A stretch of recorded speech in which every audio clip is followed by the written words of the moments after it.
Praise lord. దేవాతి దేవునికి వందనాలు. ప్రభు నామమున మీ అందరికీ నా ప్రత్యేకమైన వందనాలు, శుభాలు తెలియచేస్తున్నాను.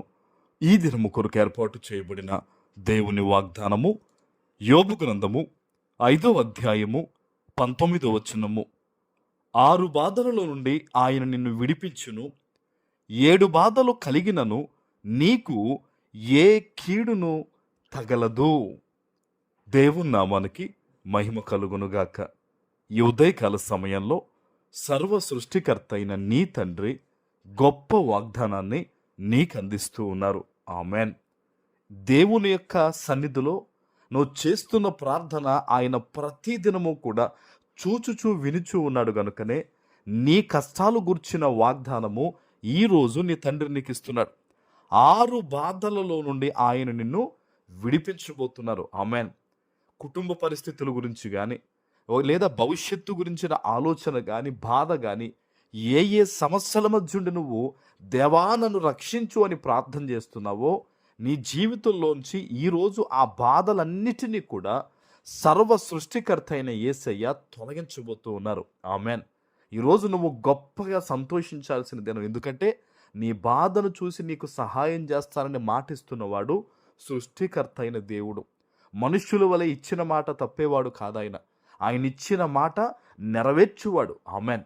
ఈరోజు ఏ విషయాల్లో నువ్వు బాధపడుతున్నావో వాటన్నిటి విషయంలో నువ్వు సంతోషించు. ప్రభువు నీ పట్ల గొప్ప విడుదల ఇవ్వబోతున్నారు. ఆమెన్. మరి ఎప్పుడు ఈ వాగ్దానం నెరవేరుతుందంటే దేవుని చిత్తానుసారంగా జీవించే వారి జీవితంలో ఈ వాగ్దానం ఈరోజు నెరవేరుతుంది. అవునండి, చాలామంది దేవుని వాగ్దానాన్ని వింటారు కానీ వాగ్దాన నెరవేర్పు కోసం కానీ ప్రభు కార్యాలు జరిగించుకోవడం కోసం కానీ దేవుని చిత్తానుసారంగా జీవించరు. అయితే ఎందరైతే ప్రతి దినము ప్రభుకి అనుకూలంగా జీవిస్తూ పవిత్రంగా నడుస్తున్నారో వారి జీవితంలో ఈరోజు ఈ వాగ్దానము నెరవేరబోతుందంతే. ఆమెన్. ఆయన అంటున్నారు చూడండి, 7 బాధలు కలిగినను, 7 రకాల శ్రమలు కలిగిన, ఈ చుట్టూ ఇబ్బందులు నిన్ను కమ్మివేసిన, కారు మబ్బులు వచ్చిన నీ జీవితంలో నీకు ఏ కీడు కలగదంట. ఆమెన్. ఇది ఎలా సాధ్యమో అంటే మీరు ఆలోచన చేయండి. ఇశ్రాయేలీయులు ఎర్ర సముద్రం దగ్గరికి వచ్చినప్పుడు వెనకాల ఫరో ఉన్నాడు, ఎదర సముద్రం ఉంది, ఈ పక్క ఆ పక్క పర్వతాలు ఉన్నాయి, చుట్టూ భయంకరమైన ఇబ్బందులే ఉన్నాయి. కానీ ఇశ్రాయేలీయులకి ఏదన్నా ఇబ్బంది కలిగిందా? ఏమాత్రమూ లేదు. ఆ ఇబ్బందుల్లో ప్రభు ఏం చేశాడంటే సముద్రాన్ని సైతం తన బిడ్డల కొరకు చీల్చివేశాడు. ఈరోజు నీ జీవితంలో కూడా అంతే. చుట్టూ పరిస్థితులు బాగోకుండా ఉండొచ్చు. అది మనుషుల రూపంలోనో, పరిస్థితుల రూపంలోనో, ఆరోగ్య ఆర్థిక ఏ పరిస్థితులైనా అవ్వచ్చు. ప్రభు చెప్తున్నాడు, నీకు మాత్రం ఏ కీడు కూడా కలగదట. ఆమెన్. ఇంతకన్నా సంతోషకరమైన వార్త ఇంకేం కావాలి? నమ్మి ప్రార్థన చేయి.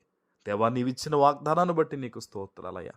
అవును తండ్రి, నీవు నాతో ఉండగా నాకే భయము లేదయ్యా అని సంతోషంగా ఈరోజు దేవుణ్ణి కీర్తించు, కొనియాడు, దేవుణ్ణి స్తుతించు. స్తుతి నీ స్థితిగతుల్ని మారుస్తుందన్న విషయాన్ని మర్చిపోవద్దు. ప్రియ దేవుని బిడ్డ, ఈరోజు నువ్వు ఎక్కడి నుంచి వాగ్దానం వింటున్నావో నువ్వు ఒక తీర్మానం చేసుకున్నావు దేవుని సన్నిధిలో. ఖచ్చితంగా దేవుని కొరకు ఇది నేను చేస్తానని ఒక తీర్మానం నువ్వు మనసులో చేసుకున్నావు. అది నువ్వు త్వరగా నెరవేర్చు. దేవుడు నిన్ను ప్రశ్నిస్తూ అడుగుతూ ఉన్నాడు. నువ్వు చేయబోయే ఆ మంచి పని ద్వారా అనేక మందికి మేలు జరగబోతుంది. ఆమెన్. నువ్వు ఎక్కడి నుంచి ఈరోజు ఈ వాగ్దానం విన్నావో కీడు నీ జీవితంలోంచి తొలగించి సమాధానముతో దేవుడు నిన్ను, నీ కుటుంబాన్ని కూడా ఈ దినం ఆయన నింపబోతూ ఉన్నారు. ఆమెన్. ప్రార్థన చేసుకుందాం. పరిశుద్ధుడా, ప్రేమ కలిగిన తండ్రి, మీకు వందనాలు. ఈ ఉదయకాల సమయంలో మీరు ఇచ్చిన గొప్ప వాగ్దానము ప్రతి బిడ్డ జీవితంలో నెరవేర్చమని యేసు నామమున ప్రార్థిస్తున్నాము తండ్రి. ఆమెన్.